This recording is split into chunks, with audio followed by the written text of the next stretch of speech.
If you're not yet a subscriber, please go ahead and hit the subscribe button and also the little bell icon so you can be alerted each and every time we make a new video. Hey everybody, Ira Miller here with Homes Around the Village's YouTube channel. And today in this video, we're going to go over the difference between an as-is contract and a residential contract for sale and purchase of real estate property. So there are differences and there's a strategy involved with using one or the other. So we're going to talk a little bit about that. Just want you to know that just depending on the circumstances, I'll go ahead and suggest we use one or the other, but I want to make this video to detail out between the two. So when we come to a situation where there is an option of using one or the other, I'd really like to know that you are familiar with what we're talking about instead of it being brand new to you, okay? So let's go ahead and get started. So the first thing I want to do is I want to go ahead and introduce you to the residential contract. Oh, and just know, I've done another video entirely on the whole contract. However, I tried to make that video as short as possible because this is what I have to do each and every time one of you comes in to buy a home from me. We have to go over the whole contract. And I tried to make that video as short as possible. I think it was still an hour and 10 minutes long.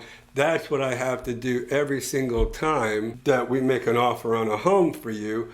So I've decided I'm going to go ahead and do a whole series and break down this contract for you. So you'll have the one video with the whole contract gone through and pretty much summarized, or I'm going to go down and I'm going to do a whole series for you while I'm out having my surgery. And then you'll have a command of what these contracts are all about. So disclaimer, I'm not an attorney. I'm not providing legal advice.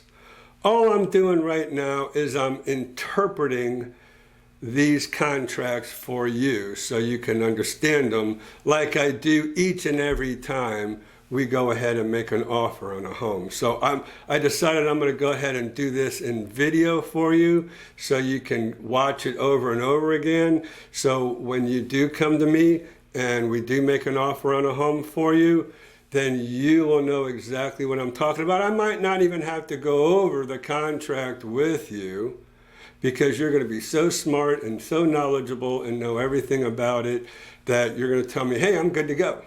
Which would be great, it'd be fantastic. Right now I get a lot of you folks that'll come in to me and I'll say, okay, we're gonna make an offer, I need a proof of funds or I need a pre-approval letter. Oh, here we are, I got it, I saw your video. That's a beautiful thing. And so I really appreciate all of you watching my videos and knowing exactly what we need to do to make an offer for you. So this is the offer. Right now, these are called offers, not necessarily contracts until all parties sign this paperwork. Once all parties sign, then it is a legal contract. All right, so let's go ahead and get started. All right, so the first thing we have here is your residential contract for sale and purchase, and that's versus your as-is residential contract for sale and purchase.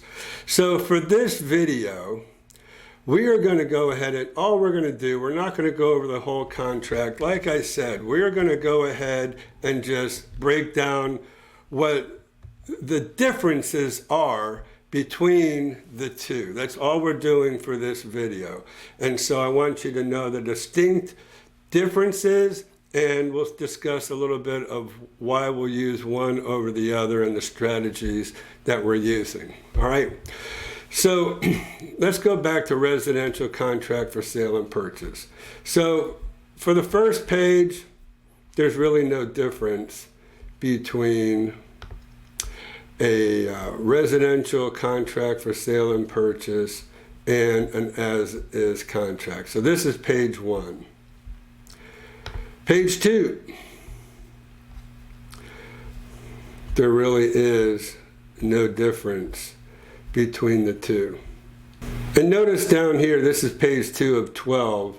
Over here, it's page 2 of 14. So there are a couple more pages involved, and that's why I wanted to go ahead and I wanted to, do the differences between the two, because there are a couple extra pages in the residential contract for sale and purchase versus the as-is residential contract for sale and purchase. So page 2, no difference.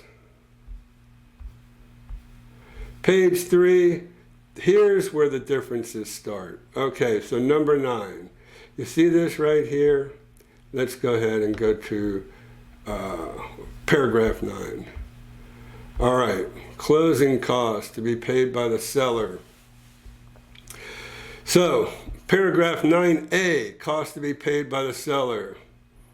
So the seller has to pay doc stamps, documentary stamps, surtax on deeds, owner's policies. Now on an as-is, now that is an as-is contract. Here we see this, general repair items, WDO, which means wood destroying organisms instead of termites. It used to be called termite treatment, termite inspection, termite repairs. Now it's called the WDO, or wood destroying organisms. And then there's a percentage for costs for closing out building permits.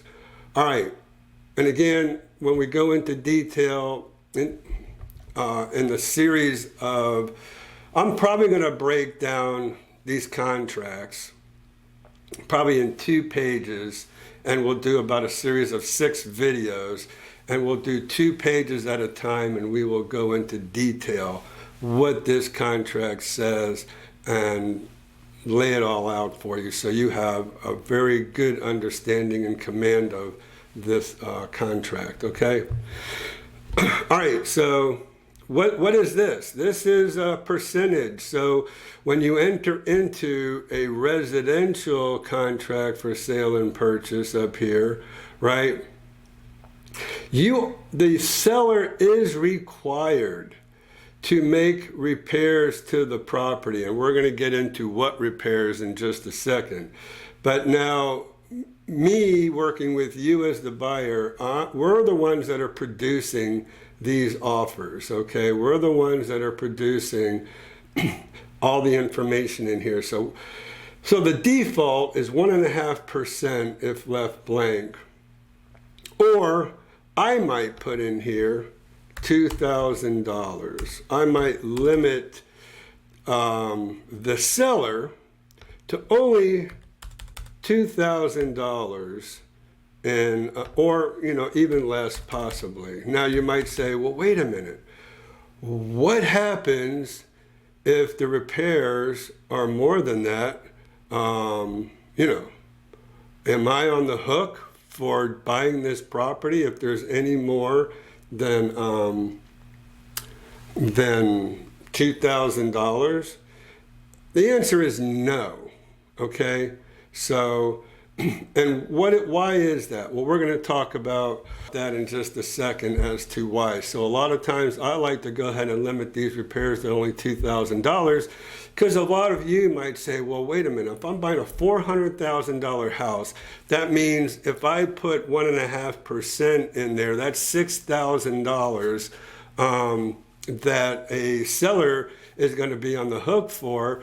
But I'm only putting $2,000 in there. Why are you limiting the amount of those repairs? We're going to see that in just a second. All right, so we'll continue on, but that's the difference between a residential contract for sale and purchase and an as-is contract. You don't see those limitations in there. All right. Why? Because it's an as-is contract. You're basically saying, if prior to closing, seller is unable to meet the as-is maintenance requirement as required by paragraph 11. Now, maintenance. Now, listen, we're not going to go into all the details of this. All I want to do is I just want to show you the differences, because once I get into the real meat and bones of a contract and I do that full series of contracts for you, then we're really going to go ahead and dive down deep into these contracts, so you are very comfortable with what's in these and understand exactly what I'm trying to do to help you, okay? All right, so there we go. Cost to be paid by buyer. And then that's what we have. So now you can see already we've gone from page 3 to page 4 on the residential contract, and we're only on page 3. So there's one of the reasons why this residential contract for sale and purchase is 2 pages extra. All right, so there's no difference between here and all this verbiage. We're going to go through here. There's no difference in all that. Home warranties, special assessments, disclosures, all of this. Okay. There's your disclosures. There's no differences in any of these pages between the 2 contracts. All right. Here's where the rubber meets the road in the big differences, and this is going to explain about the 1.5%.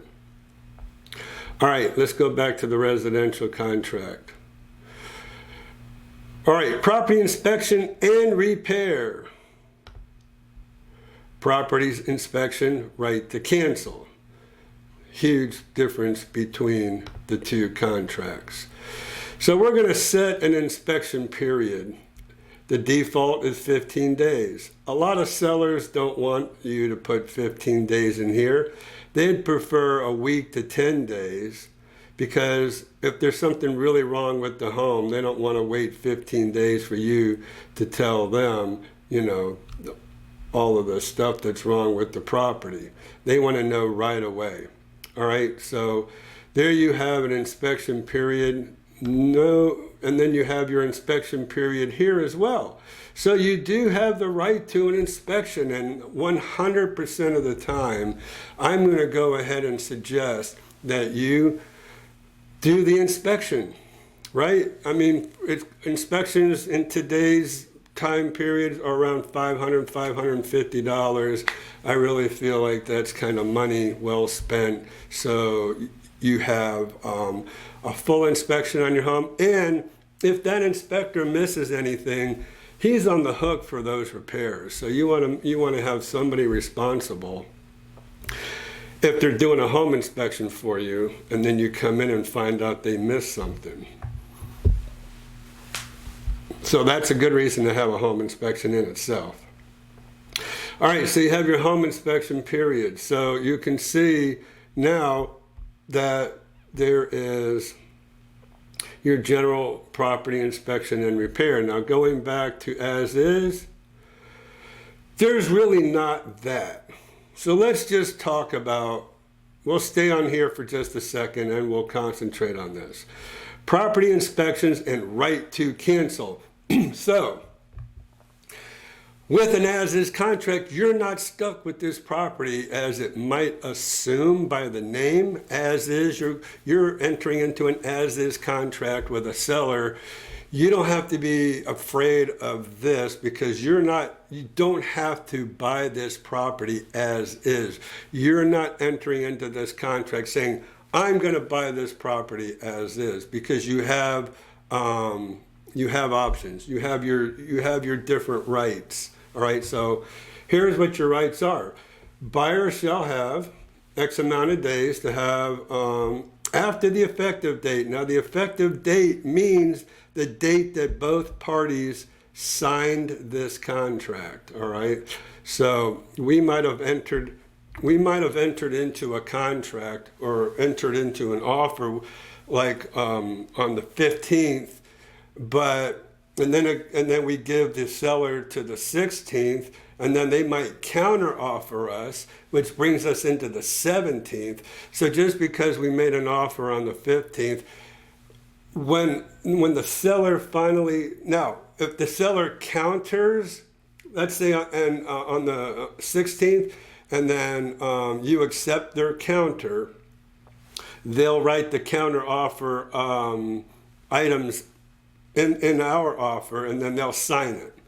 Then it has to come back to us, and we have to initial those changes, accepting those changes.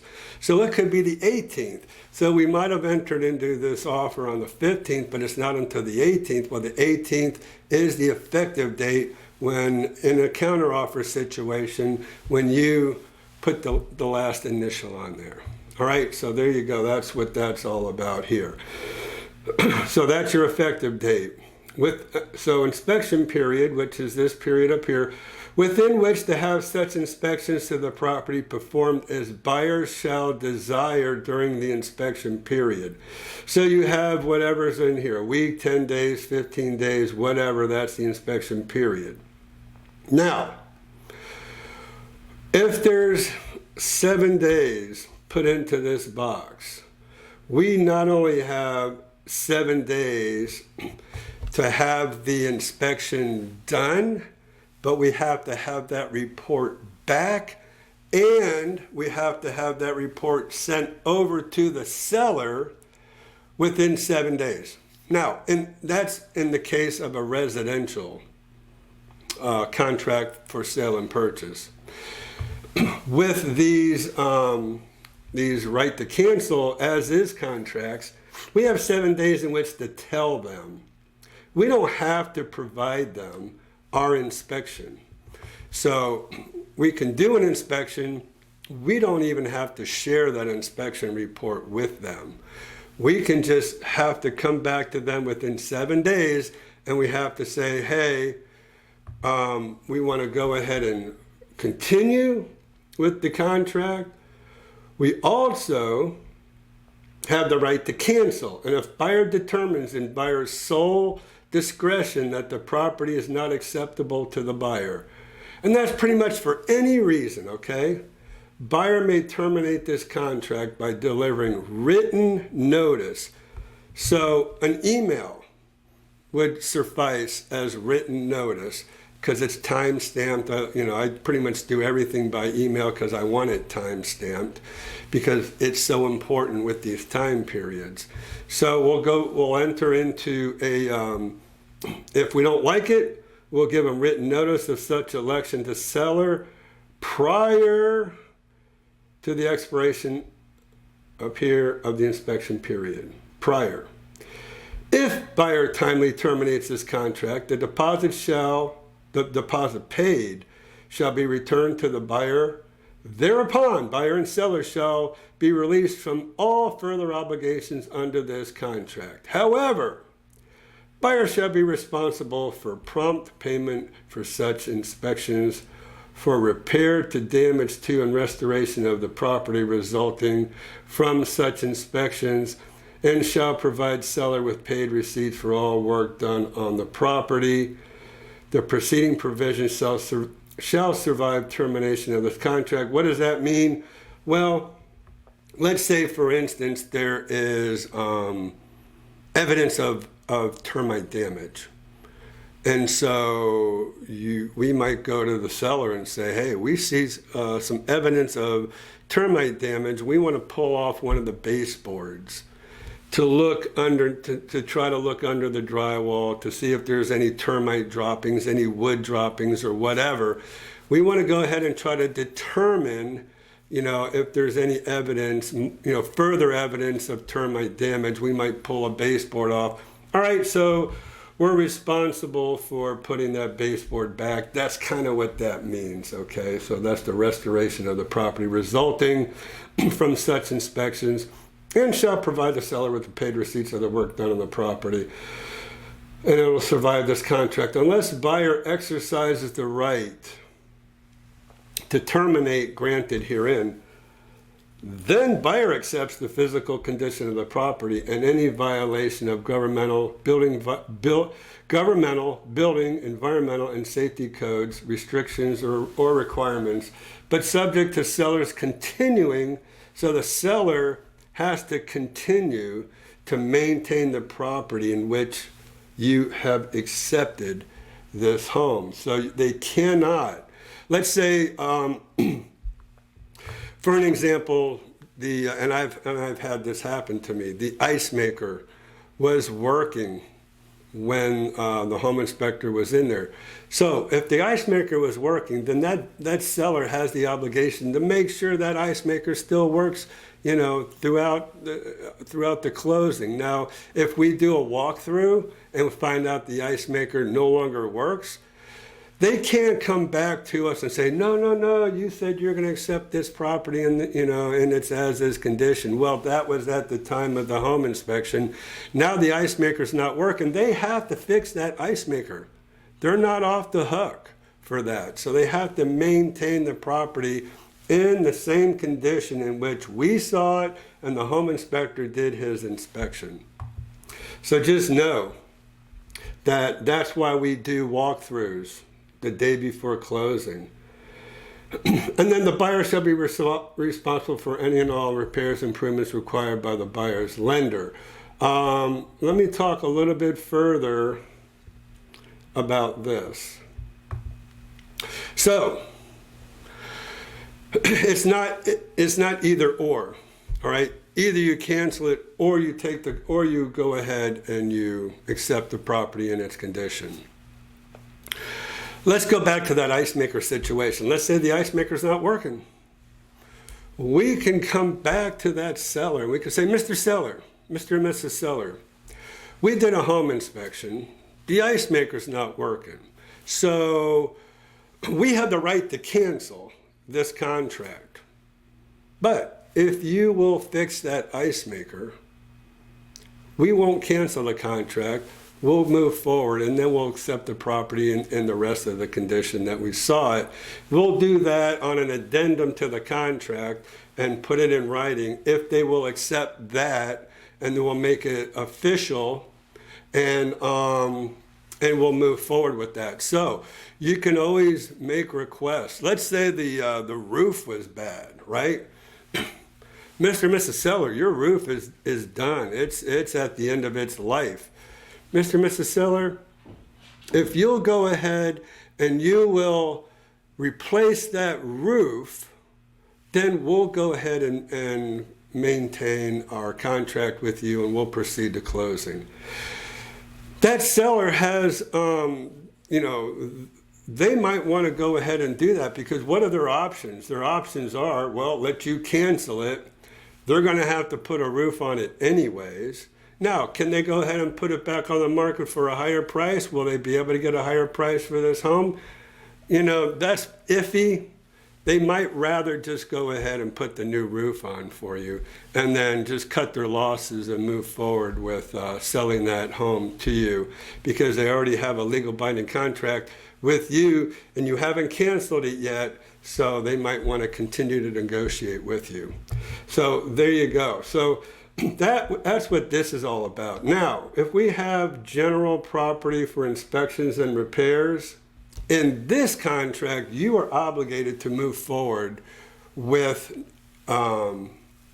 this contract, and you're obligated to go ahead and maintain your contract, and then the seller's obligated to make all these repairs. So these are the repairs that the seller is obligated to do. Now, keep in mind, they're only obligated up to whatever the price was that we put up here in the the seller's cost. So this is what they're obligated to, closing costs in paragraph 9. So, and then this is what they're required to fix. So it's all detailed here. Tells you general inspection. These items specified in paragraph 12B, 2, which is right here, below, which seller is obligated to repair or replace, those are general repair items, may be inspected, have a general inspection by a person who specializes and holds an occupational license to conduct home inspections, blah, blah, blah. Now, what is it that the seller is required to take care of this home? Well, basically, 4 words: working condition, right up here, and cosmetic conditions. Working condition, everything has to be in working condition in that home. Torn screens including pools and patios, fogged windows, missing roof tiles or shingles shall be repaired or replaced. Seller is not required to repair or replace cosmetic conditions. Even up here, the above items, including with pool equipment, non-lease major appliances, heating, cooling, mechanical, electrical, sprinklers, all this stuff is required to be working and maintained until closing, okay? Then, cosmetic items mean aesthetic imperfections that do not affect the working condition of the item, including but not limited to pitted marcite, tears, worn spots, and discoloration of floor coverings, wallpaper or window treatments, nail holes, scrapes, scratches, dents. You can see what the little minor things are, minor cracks in walls of the such. Then seller shall have within 10 days after receipt of buyer's written notice of inspection, repair, either have the reported repairs completed, or have repairs estimated by an appropriately licensed person and copied and delivered to the buyer, or have a second inspection. The seller themselves can have a second inspection if they want, okay? Now, here's the all-important paragraph right here. If cost to repair general repair items equals, and I put $2,000, or is less than the general repair limit, seller shall have the repairs made in accordance with paragraph 12. If cost to repair items exceeds the, I'll put $2,000 general repair limit, then within 5 days after a party's receipt of the last estimate, whether the seller or the buyer, seller may elect to pay the excess by delivering written notice to the buyer. If they agree to pay whatever the excess is, then you, the buyer, must proceed to closing because they're going to go ahead and take care of everything. Or buyer may deliver written notice to the seller designating which repairs of the general repair items that seller shall make, but at a total cost of the seller not exceeding the general repair limit, the $2,000 general repair limit. So you as the buyer can say, hey, I want this, this, this, and this fixed. It doesn't exceed the $2,000, and then agree on accepting the balance of the general repair items as in their as-is condition, subject to seller's continuing maintenance requirement, meaning they have to maintain the property like we talked about. Now, if neither the seller or the buyer, neither party delivers such written notice to the other, the buyer doesn't deliver written notice saying which repair items they want fixed within the general repair limit, and the seller doesn't deliver written notice saying that they'll make the necessary repairs that exceed the general repair limit. If neither party delivers such written notice to the other, then either party may terminate this contract and seller shall be refunded the deposit. Period. Thereby releasing buyer and seller from all further obligations under this contract. And that's a lot of times why I like to possibly put a limit in here, because you're not held. If the seller doesn't agree to pay the excess, and you don't agree to accept some of the repairs within the $2,000, you may go ahead and terminate this contract and get your money back. So it's a good strategy. Not a lot of real estate agents use that strategy or even know about that strategy or even know this contract.